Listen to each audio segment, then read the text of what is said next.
Sa mga kababayan nating OFW na uuwi sa Pilipinas for repatriation, may binibigay na assistance ang DSWD na dapat alam ng kababayan natin. Patuloy ang ating koordinasyon sa Department of Migrant Workers at sa Overseas Workers Welfare Administration para makapag-augment tayo ng assistance dun sa ating mga repatriated OFs and OFWs. So gaya na akin nabanggit kanina, 410 were given psychosocial aid as well as financial assistance through the AICS, the Assistance to Individuals in Crisis Situations, and later on, Sustainable Livelihood Program naman na assistance para makapagsimula sila ng negosyo or kasi 2 tracks itong Sustainable Livelihood Program o SLP. So merong employment facilitation, so tinutulungan natin silang makahanap ng trabaho, yung mga requirements. So meron tayong binibigay ng 7,000 pesos na assistance for the employment facilitation track.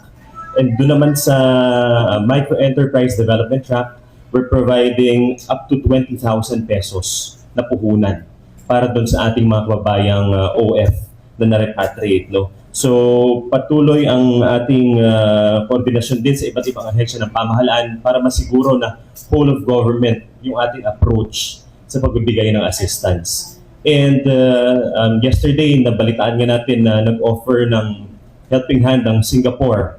Magpapadala sila ng military aircraft na tutulong sa pag-repatriate ng Filipinos and other ASEAN nationals.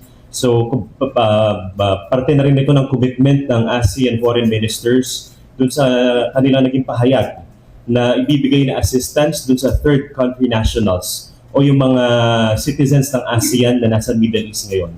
So, maraming pinaabot natin ang ating pasasalamat sa Government of Singapore sa effort na to.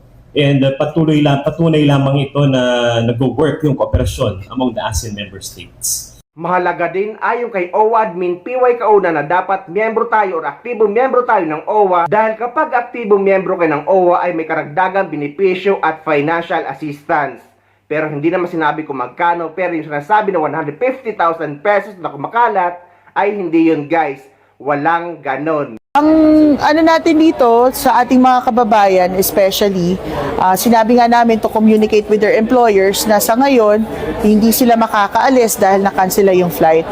Siguro overall kung tumagal yung ganitong klaseng sitwasyon sa gitnang silangan, kaya meron tayong one country team approach, no? DFA, DMW, kasama kami dyan, ang OWA, na magbibigay ng assistance. Hindi to ang unang beses na nangyari ito na may kaguluhan na kailangan nating bigyan ng tulong, repatriation or welfare assistance sa ating mga kababayang OFW. So handa tayo at yan naman ang direktiba ng ating mahal na Pangulo. Hanggang saan natin matutulungan ng mga OFW admin? Meron ba tayong may maaasahan din ba sila like financial din? Sakasakali nga magtagal pa itong tension na ito?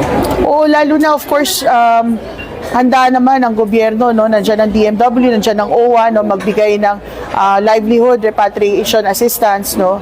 Nagawa na natin yan before. Pero siguro dahil OWA administrator ako, special mention ko na rin na sana nga sa mga panahon nito ma-renew ninyo yung OWA membership dahil may add-on pag OWA member ka, may mga dagdag na programa na exclusive na makukuha pag ikaw ay active OWA member.